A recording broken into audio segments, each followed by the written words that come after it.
Good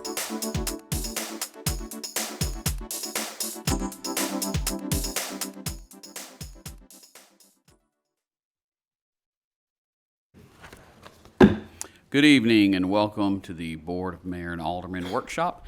It is March 31st, 2022, and it is 6:30 p.m. I will have the prayer on Tuesday night, and the Pledge of Allegiance will be by Commissioner David Gammon. You should all have a copy of the minutes from the March 1st, 2022 regular meeting. We'll have departmental reports. And then moving on to our consent agenda, approve city bids and purchases. Ms. Felicia, would you like to take it away? The first one we have is our HVAC repairs and maintenance. That one came back at pretty much the same as it's been being. We'd like to stay with air conditioning services with that. Anybody has any questions? Okay, moving on to 2. Non-hazardous or regular general trash pickup.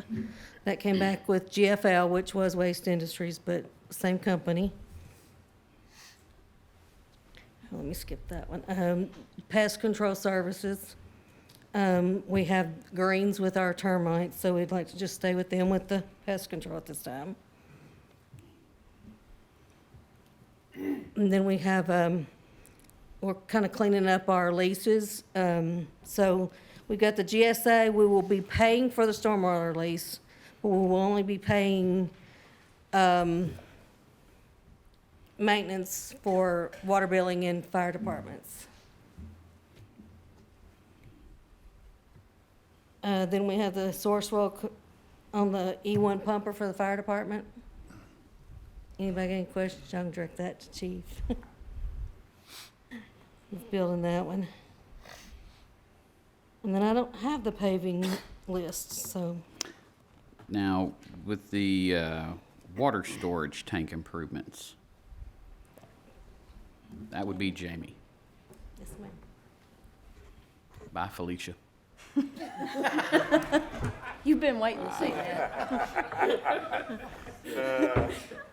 Good evening, Mayor, Vice Mayor, Aldermen. Wow. On March 22nd at 2 p.m., we opened bids for the 2022 Water Storage Tank Improvements Project, where one bid was submitted, publicly opened, and read aloud. The bidder was Crom of Gainesville, Florida, with a total bid amount of $529,109.96. Crom is a Tennessee licensed contractor with the appropriate classification and monetary limit for this project. We recommend award to Crom for the 2022 water storage tank improvements. Do you all have any questions? Thank you, Jamie. All right, thank you. Okay, we're going to hop over to B with Mr. Michael. Hold on just a second, Mr. Mayor. I wanted to ask David or Felicia, because David had brought her name up. Have we gotten any bids yet on the dog park fence? Is that on North River? That bid out and no one responded to the bid, so we've got it back out for April the 12th. Mm-hmm. Okay. And just the dog park bid. All right. I didn't know. I just thought about it. Yes, sir. Sorry, go ahead. Going on to B, approve revised street paving list for fiscal year 2021-2022. Michael, do you want to talk about this? Mayor, Alderman, good afternoon. We would like to recommend a change to the current paving plan. In our opinion, we have discussed it with staff that the roads that was on the current plan for this year are not in as much need as some of the others that we have received complaints on, as well as going out and looking at the overall need ourselves. We would like to include Dick Buchanan, Hampton Drive, Forest Lane, Vineyard Lane, and a couple cul-de-sacs off of Vineyards Lane, and industrial would remain. Okay. Does anyone have any questions? That industrial needs some attention. Yes, sir. For sure. Yes, sir. Thank you, Michael. Yes, sir. Thank you. Moving on to C, approve agreement with the Tennessee Department of Health. We do this every year. The city enters into an agreement with the Tennessee Department of Health to provide $4,000 funding for Rutherford County Health Department. Does anyone have any questions on that? Moving on to D, an agreement with ThinkGard LLC for backup and disaster recovery services. This is a complete data backup solution. Does both on-site, off-site storage. The total cost for this is $3,503.33 a month. Does anyone have any questions? Go on to E. Approve addendum to the Master Dark Fiber IRU agreement with United Communications. This is just some redesign work that is necessary to be done with the new dark fiber network project that we've been working with United Communications on. And this basically will better connect the city's existing network, the hubs and spokes designed to fit better with the existing network. Does anyone have any questions?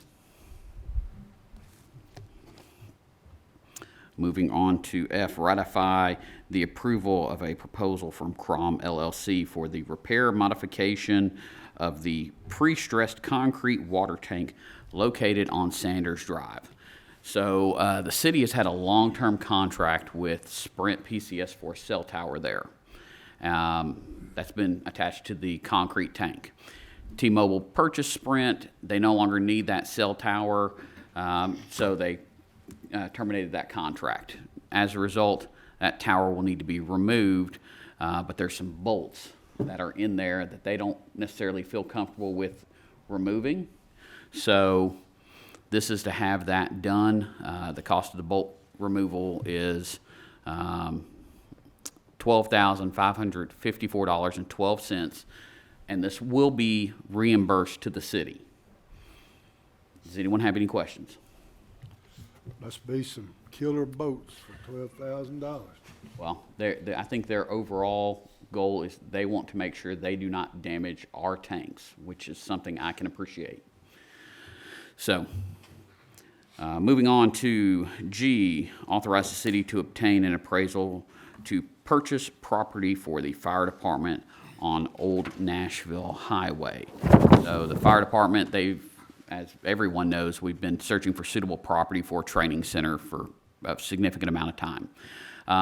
The Laverne Church of Christ property across the street is a potential location. They have reached out to us about that. So we're looking at doing an appraisal and then going from there. Does anyone have any questions?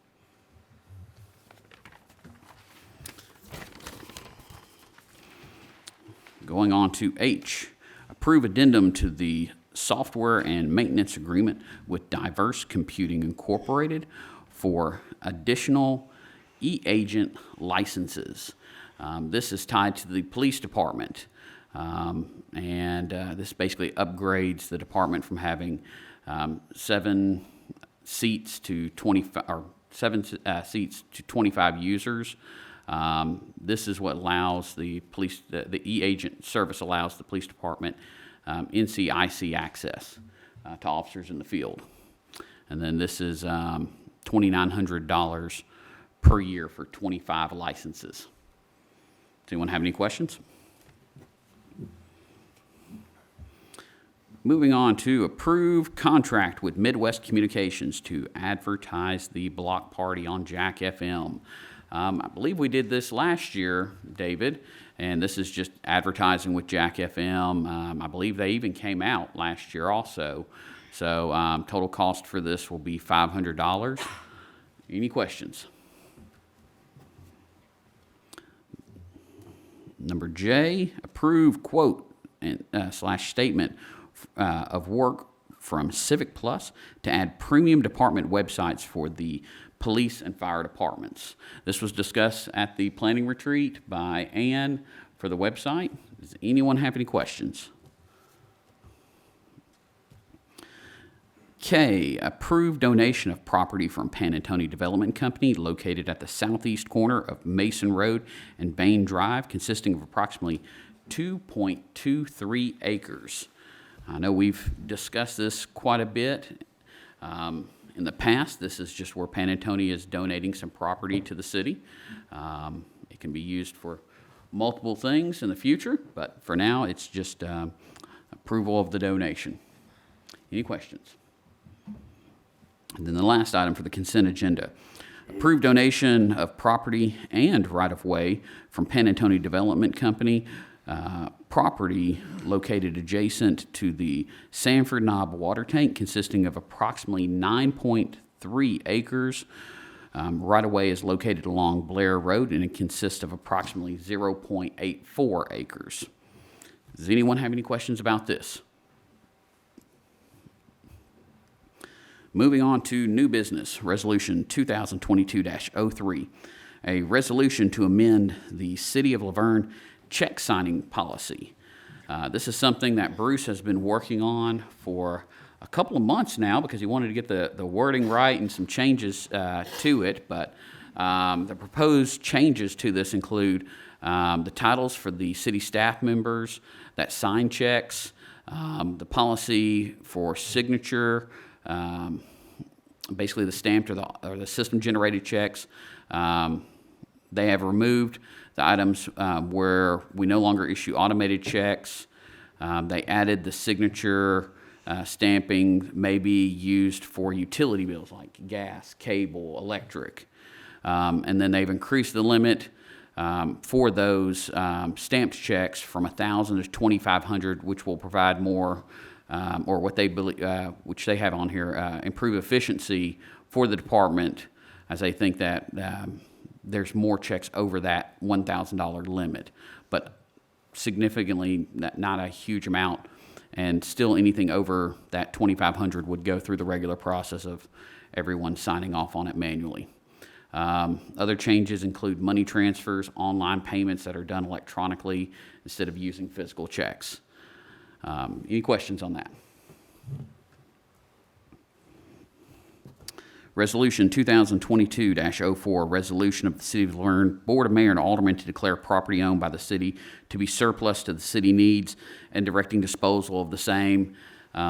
This is 89 weapons that have been awarded to the city, and the city trades those weapons typically for new weapons for the department or accessories or even ammunition. So there's a quote from Craig's Firearms Supply Incorporated with an offer to trade the firearms for store credit. Trading these weapons will save about $8,405. Is there any questions? Do you get pretty decent money for them, Chief? Yes, sir. Do you? Yes, sir.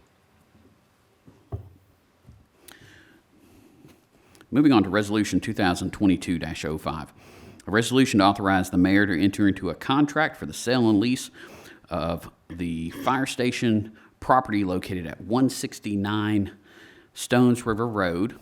The city, we have received an inquiry from a local business owner for the purchase of the Fire Station 1 property.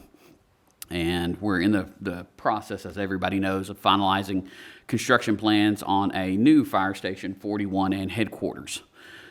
The funds from the sale of this property can be used towards the construction of this new facility. This contract would also contain provisions for leasing back the property until we can move out of the building and into a new facility. The city will obtain an appraisal to determine the value of the property. We don't know the value of the property currently. We don't know final offer, so this resolution will authorize the mayor to negotiate and enter into a contract for the sale and lease back of Fire Station 41 property, and it will be subject to this board's approval at the end. Is there any questions? Number 7, approve and implement Phase 1 of the employee compensation study for the remainder of fiscal year 2021-2022. As many people know, we've been working on a compensation study for the city and for its employees. We've had a group, Burris, Thompson & Associates, that's conducted that. They have come back, and the recommendation involves adjusting the structure of our pay scale to be in closer alignment with the market rate for all jobs. So it seems, at least in the past, we were looking at 40% because we felt like the benefits made up a huge difference in recruiting. Now it seems applicants are not as concerned about the benefits and primarily looking at dollar amount. So we decided to increase the market rate target to 50% from 40 to 50. This is still behind several other cities, but no one else has that same benefit package that we do. So in phase one, all employees are getting a minimum of a 10% increase. And then there's a small group that would get a higher percentage due to the job market and what others are paying for that type of job to be performed. If approved, the phase one would go into effect immediately, and employees would see an increase in their April 22nd, 2022 paycheck. Is there any questions? There will be a phase two to this, and the phase two, which will come before the board, will deal more with compression and paying our employees for their knowledge and experience in their current positions. So we'll see that on a later agenda. And then overall, the cost for this, whenever it's broken down into the different funds that it affects, there's $317,500 from the general fund, $12,492 from the stormwater fund, $40,502 from the water and sewer fund, making a grand total of $370,496. So with all that, any other questions? First reading ordinance 2022-07, an ordinance to amend the fiscal year 2021-2022 general fund budget. This is tied with the previous item I just read with the phase one for the employee compensation plan. Any questions? First reading ordinance 2022-08, an ordinance to amend fiscal year 2021-22 stormwater budget. Again, this is also tied with the phase one for the employee compensation plan. Any questions? We have first reading ordinance 2022-09, an ordinance to amend the fiscal year 2021-22 water sewer fund budget. Again, this is also tied to item number 7. Is there any questions?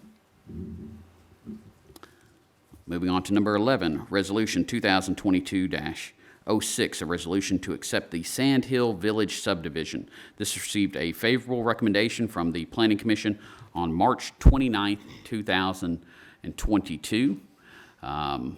The developers requested that this subdivision be accepted into the city. Of course, the Planning Commission this past Tuesday night sent a favorable recommendation to the Board of Mayor and Aldermen. If this is approved, the developer will have to submit a form of irrevocable dedication and a 1-year maintenance bond within 15 days. There were no punch list items that were outstanding. Does anyone have any questions? Moving on to appoint or remove board or committee members, we have the Beautification and Arts Advisory Committee. We have a few more applicants for that, and we don't have the full board, so that's why they're still pending. At this point, we are still advertising that on Channel 3 and on social media. And once we have a few more applicants to have a full board so that they could actually meet, we'll go through getting that appointed. So if you are interested in that, please apply. Construction Board of Adjustment and Appeals, we've got one term vacant. Joseph Suvak resigned from this board, and at this point there are no applications. So if there are any, it will be on the agenda for Tuesday night. Otherwise, this will be removed from the agenda. The Laverne Housing Authority, we have a vacancy for that. The Housing Authority removed Patricia Williams McLean due to lack of attendance at meetings. So we are advertising this position and currently have no applications. If we have not received any by Tuesday, This will be removed from the agenda. And then we have the library board. We have Glenn's position open and are currently accepting applications. So if anyone is interested, feel free to apply. And then we have the Senior Citizens Advisory Committee. We have two options with this because we currently have 8 members of this board and only 7 positions are authorized. So either we can remove one additional member, bringing the total to 7, or we can start a new ordinance to add 2 positions. So that would be up to this board. So me and Bruce emailed a little bit, and I'll take the blunt on this one. I messed this all up because I had forgotten or didn't forget. I just thought it didn't have to be, but I found out that GNRC requires a commissioner to be on that board. I had it down to 7, but when GNRC said, we gotta have a commissioner, that made it 8, so I messed that all up. It's all on me. I came in here tonight prepared to do one thing, but I see that Bruce has graciously put this on here as an option. So being I have the option, or we, not me, but we, I would like to backtrack and see if we can make an amendment to have 9 on that board, so I don't have to get rid of, because I've got a good boards, and the ones that it's on there, I'd like to keep. I know it's a headache, and like I said, I messed up.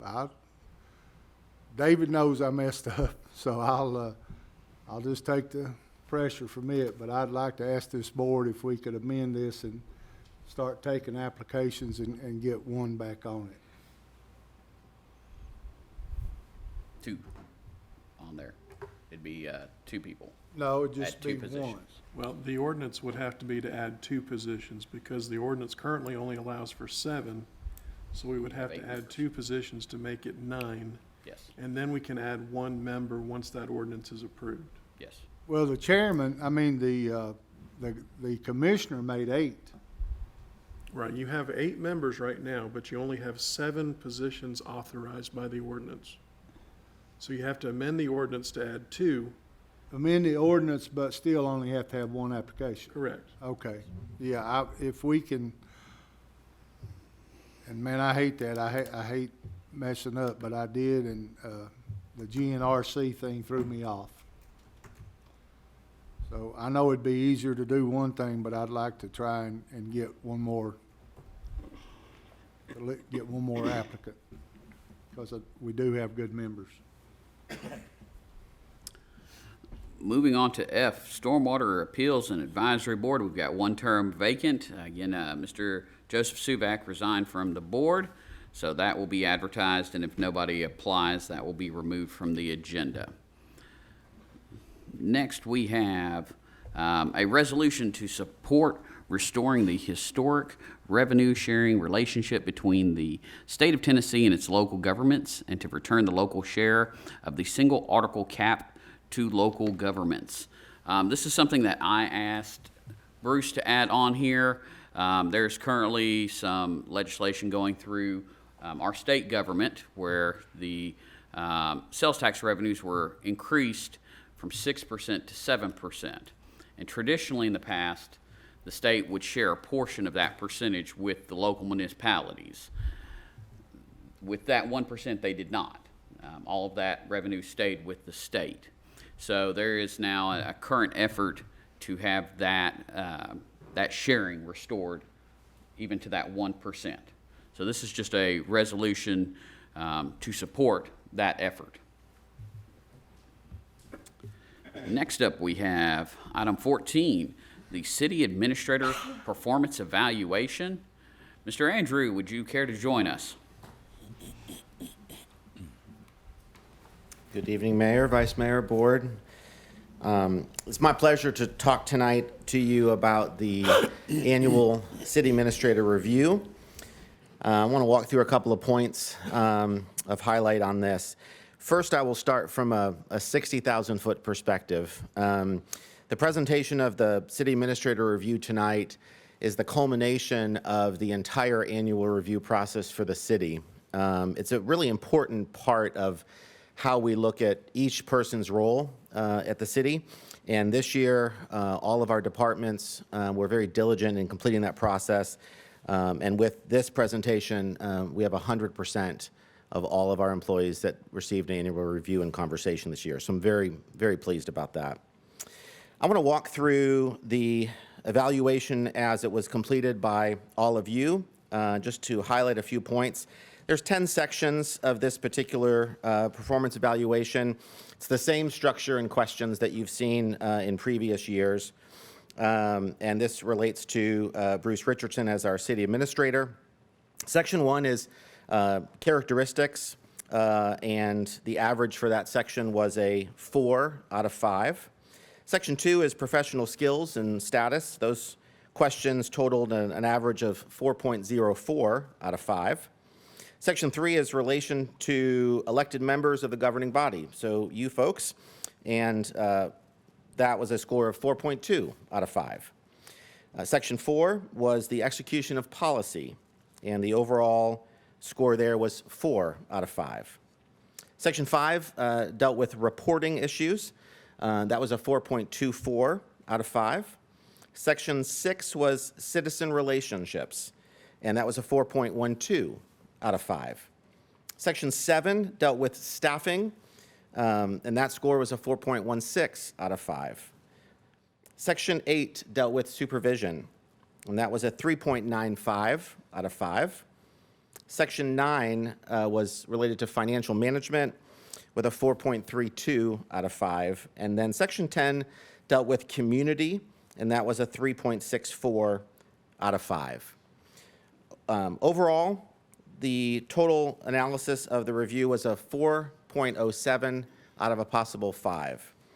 I will point out that that puts the score in the above average range.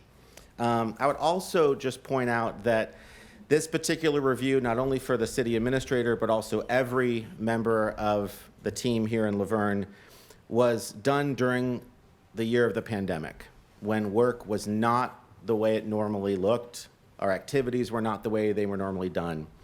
So to have the city administrator, again, year after year in the above average category, especially considering the work that we were doing during the pandemic, is exceptional in my mind. Any questions? Thank you. You're welcome. Moving on to our last item, it's discussion, special census. We discussed this at the planning retreat. The city last conducted a special census back in 2018 and found a total of 34,414 residents. And the city budgeted at that time $50,000 for that census. The total documented cost for that census was just under $40,000 at $39,081. This included printing, mailing, USPS business reply fees, overtime. This didn't include the pay for employees that worked the census during their normal hours. There's two essential options to conduct a census. The city can conduct its own, just like we did in 2018. The city can also hire the Federal Census Bureau to conduct the Census Bureau. Now, they're not providing this service until next year for the Federal Census Bureau to conduct it, so we would be delayed in starting it. We don't have an estimated cost from them to conduct the census. If the city decides to conduct it, a special census in the 22-23 year, we could budget the same amount as last time to start. And we can see if the costs are higher. We could do a budget amendment to make those adjustments. The benefits are obvious if we find additional residents. The state shared amount is very substantial. For the city, every time that we find 1,000 additional residents, it's $125,300 in the general fund, and $36,000 in state street aid revenue on an annual basis. So this board is basically here to determine what we want to do. Do we want to do a special census? Do we want to do it ourselves? Do we want to wait a year and have the Census Bureau do it for us? We do know that, at least from reports in the news, due to COVID, there were many factors where they may not have been out in force and underreported numbers. So it is up to this board to determine what we want to do. Anyone have any thoughts? We don't have not even a ballpark what them people are charged. No. God, that's a, For me, the return on investment is huge. Understanding that it takes a lot of time and effort on the city's behalf, but I think the return on investment is just a well worth effort, and I'd like to get it going. how long did it take you all to do that in 18? I'll go to Phyllis because I heard some stories about her out there hustling, so I'm just gonna ask Phyllis, how long did it take y'all to do that? I don't remember. It's probably a couple of months, I want to say. Bruce, do you Yeah, remember? we didn't start until late. Yeah. I want to say we started maybe December with the first mail-outs. And then we actually didn't do any canvassing until like February. So, you know, we did- Canvassing wise is what I'm talking about. right. So we did a lot in a very short amount of time. If we start early, as in July, obviously we'll have a whole lot more time to actually do the canvassing and hopefully get better numbers. And of course, the weather would be better instead of trying to go door to door in February when it's very unpredictable. And you know, hopefully we'll be able to get a lot more response. Well, I'll throw out for myself. I would like I'd like to see the city do it, and I'd like for us to get it going sooner than later. This way we have the summer, the fall, to be able to work, and you can send out, you know, I believe we did a couple mailers. We can do more of those, as well as tie that in with some of our events as well. How many people were involved when it come to canvassing? Besides the board members, I'm assuming all the board members. They didn't? No, I don't believe the board members really did any, but I'm not sure how many staff we had. I'd say maybe 20 to 30 that, you know, worked overtime to actually do it. Now, there may have been more that worked during normal business hours, but, you know, over that time when we did the canvassing, we had quite a few that went door to door. From my understanding, Phyllis and Kyle covered 3/4 of the city by themselves. That's the stories that I kept hearing about.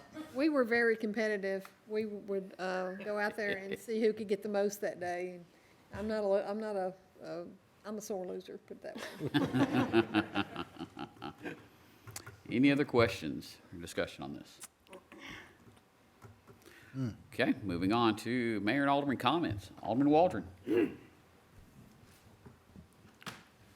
I want everybody to keep the Tandy family in their prayers for their loss. And like always, check on the elderly and make sure your pets has got shade or cover or fresh water. And I want to encourage all citizens to reach out to the state legislators and encourage them to support extending the gas tax removable and remove the sales tax on food for a period of time. Thank you. That's all I got. Alderwoman Honeycutt. I'd just like everybody to keep our firefighters that have gone down or over to East Tennessee to help with the wildfires in your prayers. Let them come home safely. Miss Carol with our senior center, unfortunately, we lost her. So I'd like everyone to keep her family and everybody at the senior center in their prayers. That's all I got. Alderman Coates. No comments this evening, Mayor. Vice Mayor, no? No, sir, nothing.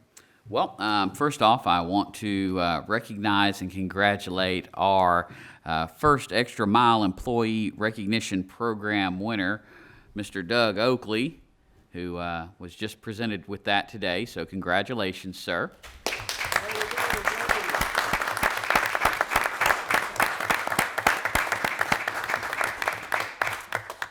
And then want to remind everybody, again, this is our 50th anniversary year. So each month we're doing something a little bit different. We've had a lot of people showing up at City Hall, picking up calendars, and taking those home. Starting tomorrow, we are going to have these beautiful 50th anniversary Laverne, Tennessee challenge coins available. There's a limited number of those, so please make sure if you want one, to come by and get one. And then with that, I want to ask everybody to keep one of our officers in your prayers, Mr. Holliday. With that, call this meeting adjourned.